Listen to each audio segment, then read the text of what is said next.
Welcome to the London Free Press Podcast. I'm your host, Rachel Gilbert. Dozens of people have been displaced after a fire swept through a Tillsonburg apartment building in March 2022. And so far, none have been given a firm timeline as to when they can move back home. So today I'm talking with London Free Press reporter Brian Williams, who's been following this story for months, and about how the residents have been coping and what's to come. Hi, Brian. How are you? I'm well, Rachel. How are you? Good, good. We're happy to have you on the podcast today. I know you've been following this story for a long time, but for people who don't know, tell us about the fire. What happened in this fire? What do we know? How did it start? What was the kind of damage that it created? Yeah. The fire happened on I believe March 8th, 2022. And what they later found out was it was careless smoking, which was the cause of the fire, which happened, I believe, was on the fourth floor. But it was pretty dramatic. I mean, you had a lot of people being rescued from balconies. A couple of people had to go to hospital. Um, and yeah, I mean, there was a great deal of damage to the building. And yeah, I mean, if you go online and take a look at the pictures, I mean, it was pretty dramatic fire. Sure. So some people couldn't even get out. They had to be rescued by firefighters. That Yeah, that's alone correct. is a trauma in itself, really. Yeah, that's correct. Yeah. Yeah. How many residents were displaced? Because I assume everybody had to move out of the building. Yeah, that's right. So I believe it was about 70 residents were displaced from the fire, and yeah. So I mean, they went to all different places, and they're still displaced from the fire, and that was going on 2 years ago. Yeah, so it was March 8th, and we're coming up to March 8th now. So it's been 2 years that they haven't been able to go home. That seems like a long time for repairs.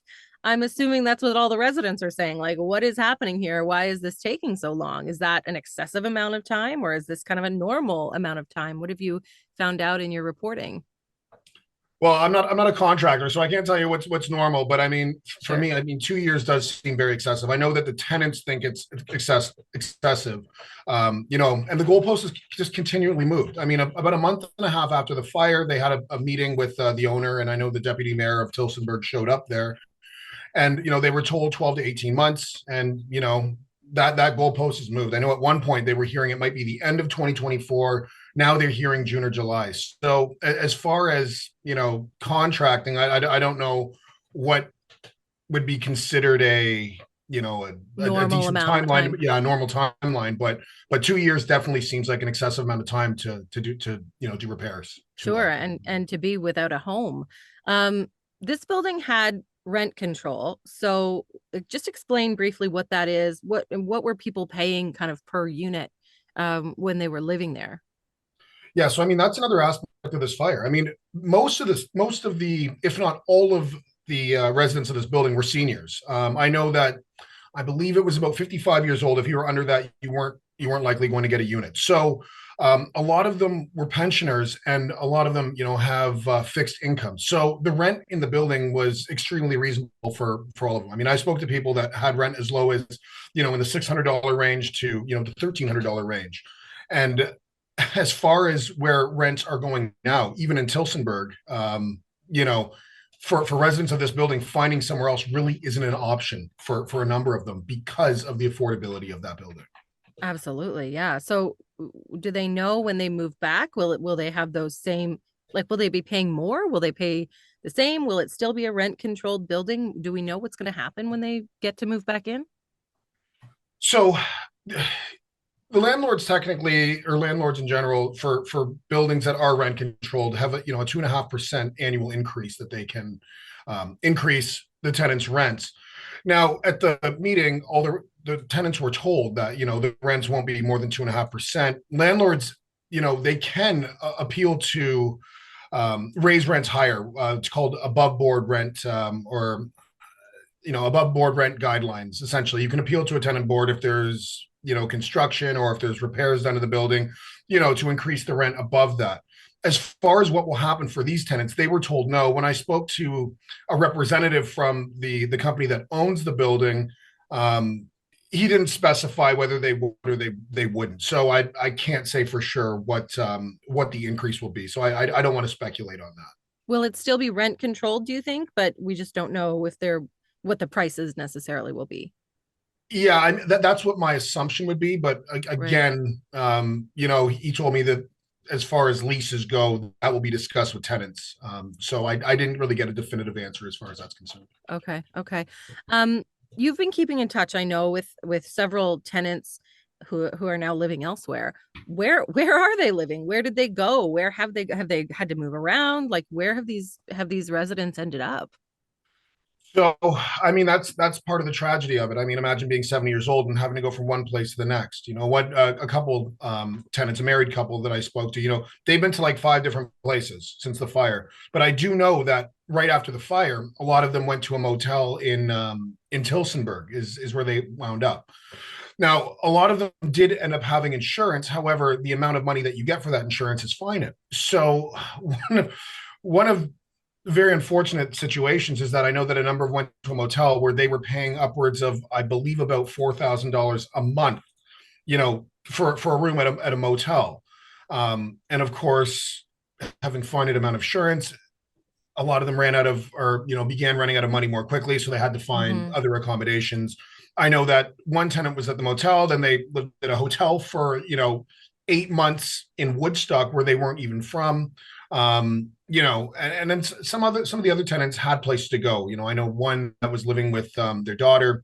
I know another that was uh, had a relative where they could go to. But as far as being shipped around, I mean, when you're in your twilight years, that is not that's it's not a great way to live, obviously. It's not easy. It's unsettling for sure. And if and you don't want to put other people out, when you're living with family members or something like that, if they don't have room for you necessarily. I know one woman you talked to is sleeping on a couch. She's been sleeping on a couch for months, right?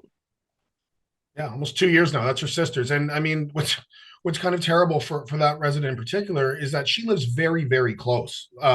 Her sister rather lives very, very close to that building. So she can see that building every day. And it's just like, you're like looking at your home going, well, when can I go back there? And, Right. not having that, and that uncertainty is, it's got to be excruciating.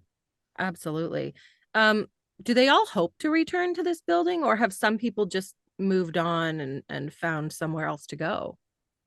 Yeah. Again, I don't know the exact number, but it's not a lot of people that are returning. I spoke to a number of people who just said, forget about it. That's too much Mm-hmm. time. I need to find another accommodation. I need to get on with my life.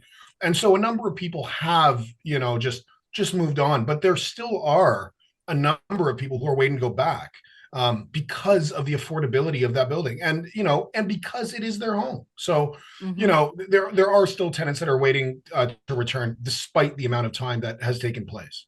Absolutely. You talk about renovictions in your story. What are renovictions?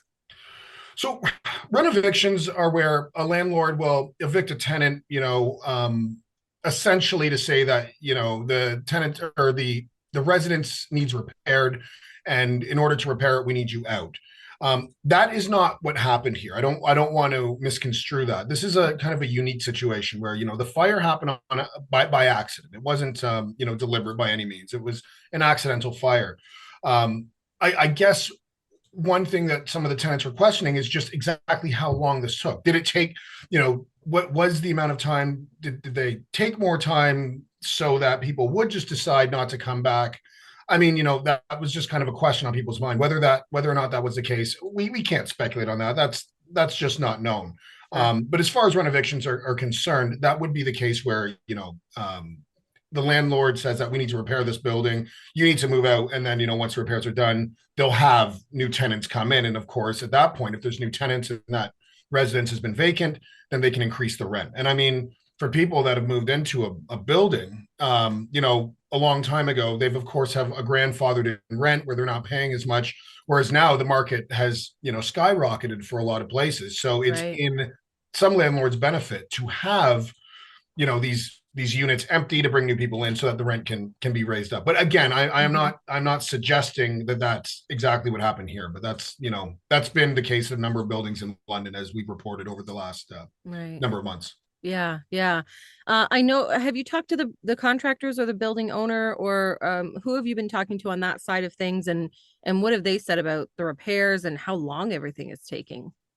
Well, I've spoken to a representative from the company, and basically supply issues have been have been singled out as an issue for as to why everything's taking so long. Just as far as getting everything together. And I mean, the building was heavily damaged. There is no doubt about that. And it was Yeah. an old building. I mean, I heard from some of the tenants saying that there was asbestos that had to be dealt with, and that is time consuming to remove that. Uh, to remove that material, and Sure. not to mention, the danger of it, of asbestos as far as to health. So, asbestos, supply issues, there are heavy damage, smoke and water, wiring. And I know that they were doing renovations to some of the units, that were kind of dated as far as cabinets, flooring, that kind of thing. So there were Mhm. a lot of things that had to be done to the building. But I guess the main kind of question is should it really be taking 2 years? So This long, yeah. Even some local politicians have kind of gotten involved in this. I know you were you speaking to Tilsonburg's mayor, and what has he said about this? He's been following this all along, right?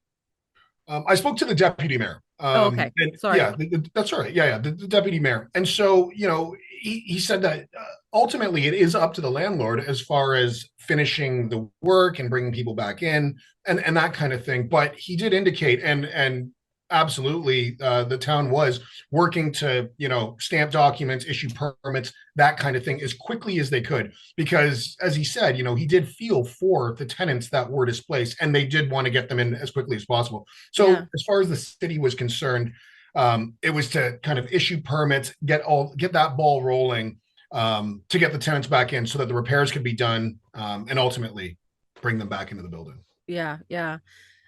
So what are the next steps? Like, where are they at now with repairs? What's happening like right now? And what are we kind of looking ahead to? Like, there's no firm timeline for residents to move back in yet, right?